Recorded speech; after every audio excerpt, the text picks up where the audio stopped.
And ultimately, it's called a good goal, but it was challenged. Yes, it was challenged, and it led to a power play that got the Panthers the lead on a Brad Marchand goal, which is just, it's funny. At least it didn't happen against the Leafs. In my head, I was, no, I would have killed for it to happen against the Leafs, actually. Man, imagine the privilege of getting scored on in the Stanley Cup final. Oh, that'd be so nice. Good. Yeah. It sounds really cool. Anyway, so Brad Marchand scores. And I think to myself, gosh darn it, why did it have to be Brad? And then I'm like, no, that's the whole roster. Oh, why did it have to be Bennett? Oh, why did it have to be Kachuk? No, they're just annoying, right? That's how you get to the Stanley Cup final. That's how they've done it 3 straight times. But that, the call, I caught myself while shooting the video after the game. The language you use is important. Brett Kulak tripped Sam Bennett. Well, that's a goal. Sam Bennett tripped over Brett Kulak. That's not a goal. You are responsible for... So only Brett Kulak is responsible for his feet? Is that how I'm interpreting this? What did come from behind, right? It was he didn't see him. All right. I mean, I think Brett Kulak is the more responsible party in that instance. So that's where Sam Bennett's falling backwards over Brett Kulak. Already leaning back. I'm sorry. It's Sam Bennett. He gets zero. Actually, he gets negative benefit of the doubt. I'm going into this assuming you're being a cheater. And he falls over an Oilers defenseman, which I think was his goal the entire time. I think it was a happy accident. I think he meant to fall over Jake Wallman. He ends up falling over Brett Kulak. And falls right into the goalie and gets the goal. Not just falls into the goalie, gets the goal. Mm-hmm. This dude is a supervillain. I'm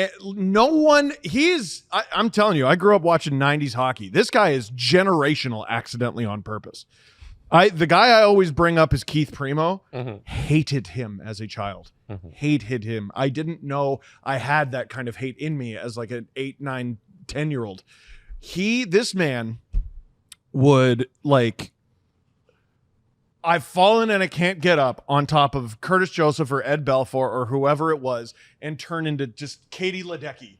Just friggin' watch out, dude. Don't fall yourself. Doing backstrokes over that was the first swimmer I could think of. Do backstrokes over Summer McIntosh would have been better. Damn it. Yeah. Ledecky's American, isn't she? What do you Steve? I know. Can I smell the Star Spangled Banner? Yeah. Wow. What is that? Katie Ledecky. I know. I could have chosen Penny Alexiak. Yeah. Damn it. Disappointing. McIntosh would have been the best.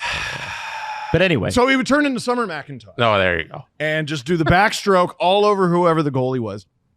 This man is a generational talent of shithousery. Do you think they got the call right? No, fuck him. They got the call right. I think because they called it on the ice a good goal, there wasn't enough evidence to overturn it. If they had called it no goal originally, I think you keep it no goal, and it's just a nature of what the refs called at the time. So unfortunately, I think it's Sam Bennett. Like, we kind of know what he's going for there, but there's not enough evidence there to overturn it. That's the correct brain answer. The correct heart answer is fuck that guy. Yes. Yeah, but what are you going to do when he's a Leaf? I think, exactly. Cheer for him. I don't know. What are you doing when he and Marchand join the Leafs this offseason? Rarely have I seen a player with this much talent play with that little integrity. He is a dirty cheater in every sense of the word, and I hate watching him play hockey. Wow. I don't feel that way at all. I was saying this to Adam. That's really far. Yeah. I don't give a shit. Stop injuring players on purpose, you dirty cheater. All the fucking time. Mm-hmm. Have you seen Aaron Ekblad, by the way, move his arms when he skates? Oh, he's just EASH. Elbows McGee. Yeah. He's just EASH. I was saying to Adam, and Adam couldn't believe that I said this. I hate the Panthers, this year's Panthers, in a way I've never felt about the Boston Bruins. Ever. Which is crazy, because Zdeno Chara used to turn people's backs into dust. over the course of a series. Yes, this is your most hated team in your lifetime. You hate the Panthers more than the Bruins. It's crazy. The 2024-2025 Florida Panthers, you hate this team more than any other team. More than the 19 Bruins? Come on. I don't remember the Bruins beating the Leafs and then having a PR campaign afterwards about how to beat the Leafs, and also Toronto's bad in general. And oh my God, fuck you guys. Like, listen, when the stream, all right, camera's on, microphone's on. I try to be unbiased.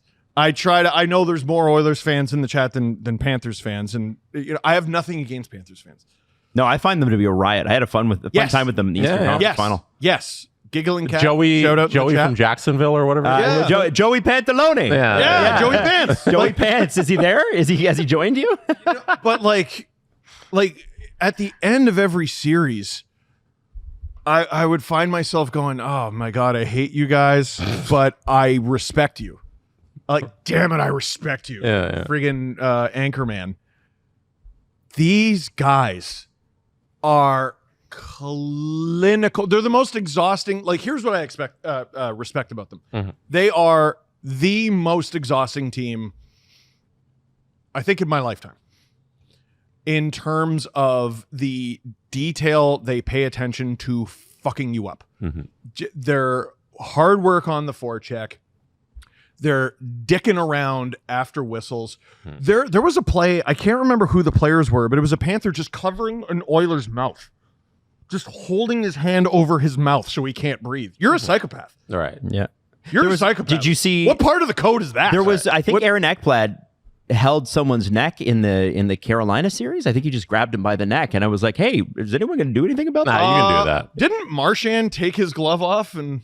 maybe it was Marchand. It was somebody grabbed him. But I want to say he was still with the Bruins when it happened. No, there was one like this playoffs. I was watching. I believe you. But to your point, they have a very particular brand, and you're just they're the Bruins of the late 2010s, but more. Yeah. They're like plus 10%. Yeah, but it's also like you mentioned the forecheck, and the way they play is some of the best structured hockey that anybody can play. Like the neutral zone is so clogged. It's like an Adam Wylde toilet at our office when he clogged. Excuse me. He clogged the toilet. I had to unplug the toilet. Oh, my bad. All right? I got the wrong guy here next to me who clogged the toilet. Steve texted me and was like, hey, I clogged the toilet earlier. Can you please unclog it during your watch along, which I did.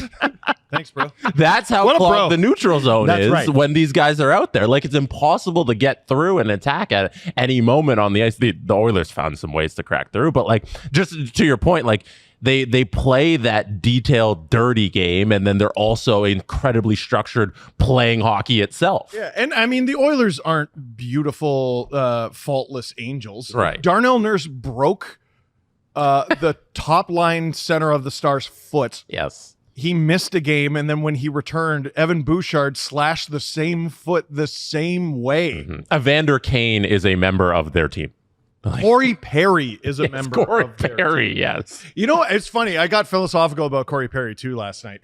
Where, oh man, you're making a larger point on the Panthers. I don't want you to get too far away from that. No. Well, I'm going through all the different kinds of hateability. So, like, let's look at Corey Perry, who's another player who has played in a very dirty way throughout his career. Mm-hmm. I think if I ever got to interview him, like, just for the sake of hockey fandom.